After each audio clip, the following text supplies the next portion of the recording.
enormously. Continuously. Hello everyone, welcome back to the another geometry notes tutorial. आज हम लोग blender के अंदर ज्योमेट्री नोट्स को यूज़ करते हुए एक बेबी ग्रास इफेक्ट बनाएंगे। मतलब हम लोग कैसे जो हमारा ग्रास है वो ऐसा लगे कि हवा के साथ हिल रहा है, वो एक रियलिस्टिक लुक देगा हमें। तो चलिए जी स्टार्ट करते हैं। इससे पहले अगर आप लोग ब्लेंडर शुरू से सीखना चाहते हो तो आपको हमारे चैनल पर ब्लेंडर फुल कोर्स नाम से एक प्लेलिस्ट मिल जाएगा, जिसमें मैंने ब्लेंडर को जीरो से स्टार्ट किया है और बहुत ही अच्छे से एक्सप्लेन किया है। तो अगर आप में से कोई ब्लेंडर सीखना चाहता है तो आज ही हमारा यूट्यूब चैनल सब्सक्राइब करो और 3D सॉफ्टवेयर सीखना फ्री में स्टार्ट कीजिए। तो आप चलते हैं वीडियो की तरफ।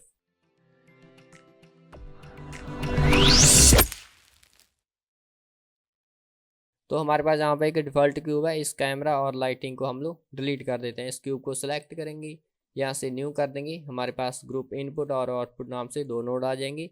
सबसे पहले हम लोग इसको यहाँ पर ग्रिड में कन्वर्ट कर देंगे। मैश और ग्रिड यहाँ पर ये प्लेन हो जाएगा हमारा। और यहाँ पे साइज है, इसको 2 मीटर पे सेट कर देते हैं। ये देखिए एडिट मोड में जाएंगे, अगर ये 1 मीटर रहेगा तो फिर वो छोटा रहेगा, ठीक है जी। तो हम लोग इसको 2 पर सेट कर देंगे ताकि ये अच्छा हमें वही साइज यहाँ पे दिखाई दे। और वर्टिसेस इसमें हम लोग नंबर ऑफ कट्स लगा देते हैं। यहाँ पर मैं 50 डाल देता हूँ। बाद में हम लोग इसको कम ज़्यादा भी कर सकते हैं। और अब यहाँ पर हम लोग एक ऑब्जेक्ट लेके आएंगे। तो यहाँ पर मैंने एसेट में बना रखा है, ये रहा हमारे पास लाइब्रेरी। तो ये ग्रास बना है हमारे पास, ये रहा। और अभी ये बहुत छोटा है, इसको एस के स्केल अप कर लेंगे और इसको मैं यहाँ पर लेके आऊँगा। कहीं पर भी अच्छे से मैं इसको प्लेस कर दूँगा यहाँ पर। तो चलिए अभी आप लोग देख सकते हो ये हमारे पास ग्रास आ चुका है। और इस प्लेन को सिलेक्ट करेंगे, इसको वापस हम लोग टाइम लाइन पर लेके चलेंगे, इसको नीचे। और अब यहाँ पर इस प्लेन के ऊपर हम लोग ये वाला लगाएंगे। ये हमारा फ्लावर है, इसको आप लोग देख सकते हो कौन सा सही रहे। ये ग्रास है, ये वाला है। इसको आप लोग यहाँ पर ड्रैग एंड ड्रॉप करके लेके आ सकते हो, चाहे तो आप लोग ऑब्जेक्ट इन्फो नोड का भी यूज़ कर सकते हो। अब सबसे पहले हम लोग इसमें इंस्टेंसेस डालेंगे। स्विफ्ट करेंगे इंस्टेंसेस के अंदर, इंस्टेंसेस और पॉइंट्स, इसको यहाँ पर रखेंगे। एक हमें यहाँ पर ज्वाइन ज्योमेट्री डालना होगा और इसको इसके साथ ज्वाइन कर देंगे। और ये हमारा मैश है, इसको पॉइंट्स के साथ अब हम लोग यहाँ पर ज्योमेट्री को इंस्टेंस के साथ ज्वाइन कर देंगे। तो अभी आप लोग देख सकते हो हमारे पास यहाँ पर ग्रास आ चुका है। और जो साइज है, इसका साइज हम लोग कम ज़्यादा बाद में कर लेंगे एडजस्ट। सबसे पहले हम लोग इसको डिस्ट्रीब्यूट कराएंगे। शिफ्ट करेंगे, पॉइंट में जाएंगे, डिस्ट्रीब्यूट पॉइंट्स ऑन फेसेस। तो जो भी फेसेस होंगे ये डिस्ट्रीब्यूट हो जाएगा। और इसको यहाँ पर हाइड कर देता हूँ मैं, ताकि हमें डिस्टर्ब ना करे। और इसकी डेंसिटी है, सबसे पहले इसको मैं कर देता हूँ 1500 के तकरीबन आसपास हम लोग इसको कर देते हैं, या फिर हम लोग इसको कम कर देंगे। और इसका जो सीड है, इसको मैं 1 पे सेट कर देता हूँ ताकि थोड़ा। तो अभी आप लोग देख सकते हैं। और उसके बाद हम लोग क्या करेंगे, अब यहाँ पर इसका जो स्केल है, इसको हम लोग एडजस्ट कर लेंगे। सबसे पहले इसको यहाँ पर लेके आएंगे। स्केल को हम लोग रैंडम करेंगे। सबसे पहले यहाँ पर लेके आएंगे रैंडम वैल्यू और ये फ्लोट रखेंगे, इसको इसका ज्वाइन कर देंगे। तो स्केल अप स्केल डाउन होगा। और ये मिनिमम है, वैल्यू कितनी रखनी है, और ये मैक्सिमम है। इसको 1.3 के अराउंड आसपास कर देते हैं। आई थिंक ये ज़्यादा हैवी हो रहा है सिस्टम हमारा। और इसकी डेंसिटी मैं फ़िलहाल के लिए 1000 कर देता हूँ, ठीक है जी। तो अभी आप लोग देख सकते हैं हमारा जो ग्रास है कुछ यहाँ पर ऐसे आ गया है। और चाहे तो हम लोग इसका साइज है, इसको 1 पे सेट कर देते हैं ताकि हमारा जो सिस्टम है ज़्यादा हैवी ना हो। और ये हमारा ग्रास बन चुका है। और यहाँ पर इसका सीड है, आप लोग कम ज़्यादा कर सकते हो। और इतना हो जाने के बाद यहाँ पर अब सबसे पहले हम लोग इसको जो रोटेशन है उसके साथ खेलेंगे। तो इसके लिए ये रहा हमारे पास रोटेशन। इसको हम लोग यहाँ पर नॉइज़ टेक्सचर का यूज़ करेंगे। इसको ड्रैग करेंगे, यहाँ पर सर्च करेंगे नॉइज़ टेक्सचर और इसको 3D से 4D कर देंगे। ये फैक्टर है, ये एक तरफ जा रहा है। सबसे पहले इसका पोजीशन हमें लॉक करना होगा यहाँ पर, अदरवाइज ये पोजीशन आपको इनपुट में भी मिल जाएगा। ये रहा पोजीशन, ठीक है जी। और इतना हो जाने के बाद अब हम लोग यहाँ पर वेक्टर मैथ का यूज़ करेंगे। इसको थोड़ा स्पेस बना लेते हैं ताकि आपको अच्छे से दिखाई देता रहे। यहाँ पर हम लोग वेक्टर मैथ का यूज़ करेंगे और इसको यहाँ पर कर देंगे हम लोग सब्ट्रैक्ट। नहीं, यहाँ पर हम लोग ऐड रखेंगे।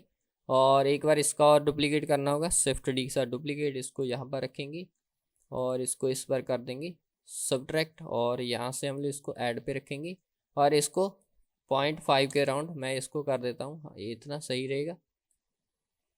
और इतना हो जाने के अब जहाँ से इसका विड्थ वगैरह है वो हम लोग इंक्रीज़ करके देख लेंगे। सबसे पहले इसको मैं 1500 पे ऊपर सेट कर देता हूँ ताकि इसमें ज़्यादा ग्रास आए। इसको थोड़ा सा ना स्पेस हम लोग बना लेते हैं ताकि आपको अच्छे से दिखता रहे। तो अब यहाँ पे जैसे इसका जो विड्थ वगैरह है या स्केल वगैरह है इसको मैं कम ज़्यादा करूँगा तो ये देखिए इसमें वेव्स आनी स्टार्ट हो चुकी है। लेकिन हम लोग इसको और भी अच्छे तरीके से एनिमेट कर सकते हैं। वो कैसे? सबसे पहले हम लोग इसको ये देखिए यहाँ से एडजस्ट करेंगे। तो उसके लिए सबसे पहले इसको हम लोग कंबाइन एक्स वाई जी के साथ सेपरेट कर लेंगे, इसको यहाँ पर रखेंगे। अब हम लोग यहाँ पर मॉडिफायर में जाएंगे और यहाँ पर हमें ये ग्रुप इनपुट जो है इसको यहाँ पर बनाना होगा। तो इसको मैं एक्स के साथ ज्वाइन कर देता हूँ और यहाँ से ये अब एनिमेट होगा। ये देखिए इसमें वेव्स आनी स्टार्ट हो चुके हैं, ये आप लोग देख सकते हो। और अगर आप लोग इसमें और भी अच्छा रिजल्ट डालना चाहते हो तो इसको यहाँ पर सबसे पहले हैश टैग करेंगे इसको फ्रेम, और इसको हम लोग डिवाइडेड बाई कर देंगे कितने के साथ? तो इसको मैं 240 के साथ मैं इसको डिवाइड करता हूँ ताकि स्पीड इसका थोड़ा स्लो रहे। तो देखिए स्पीड कुछ इसका ऐसा है, आप लोग इसको और भी फास्ट कर सकते हो। इसको थोड़ा कम कर दो, इसको 200 कर देते हैं तो ये थोड़ा स्पीड जो है इसका फास्ट हो जाएगा। तो आई थिंक इतना सही है। और यहाँ पर अब हम लोग इसका अगर स्केल वगैरह सही करना चाहते हैं तो उसके लिए इसको थोड़ा मिनिमाइज़ कर देंगे और इसको थोड़ा मैक्सिमाइज़। और यहाँ पर हम लोग एक बार और वेक्टर मैथ नोड का यूज़ करेंगे। इसको यहाँ पर इस बार हम लोग यहाँ पर इसको कर देंगे स्केल, और इसकी स्केल वैल्यू है इसको इंक्रीज़ कर देंगे। ये देखिए तो ये स्केल क्या काम करेगा? इसका जो वेव का स्केल है ना, यही वाला स्केल जो है इसको और इंक्रीज़ करेगा। ये देखिए इतने इसमें जो वेव्स है वो आनी स्टार्ट हो जाएगी। ऐसा लगे ज़्यादा इसमें जो एयर का फ्लो है वो ज़्यादा है। ये देखिए तो इसको अगर मैं 15 पे सेट कर देता हूँ, ये देखिए काफ़ी ज़्यादा ही हिलने लग जाए। इसको कम करने, इसको मैं 2 पे सेट कर देता हूँ। तो ये देखिए कितना अच्छा हमें एक वेव इफेक्ट दे रहा है। तो अब चाहे तो आप लोग इसको मटेरियल प्रीव्यू में जाने के बाद इसको और अच्छा रिजल्ट दे सकते हो। इसमें मटेरियल फिल कर देंगे। ओके, तो इस तरीके से आप लोग ज्योमेट्री नोड्स को यूज़ करते हुए बेबी ग्रास बना सकते हो।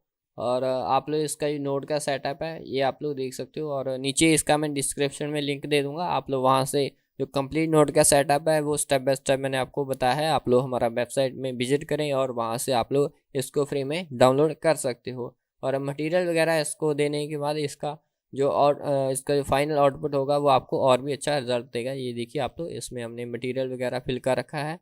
तो उम्मीद करता हूँ आपको आज ज़रूर कुछ नया सीखने को मिला होगा। अगर आपको ये वीडियो अच्छा लगा है तो लाइक शेयर और कमेंट जरूर कीजिए, और चैनल को अभी तक सब्सक्राइब नहीं किया है तो चैनल को सब्सक्राइब करें, ज़्यादा से ज़्यादा शेयर करें अपने फ्रेंड्स फैमिली के साथ। तो आज के लिए इतना ही। अब हम लोग मिलेंगे एक नए ट्यूटोरियल के साथ, तब तक आप लोग इसका प्रैक्टिस कीजिए। Bye bye.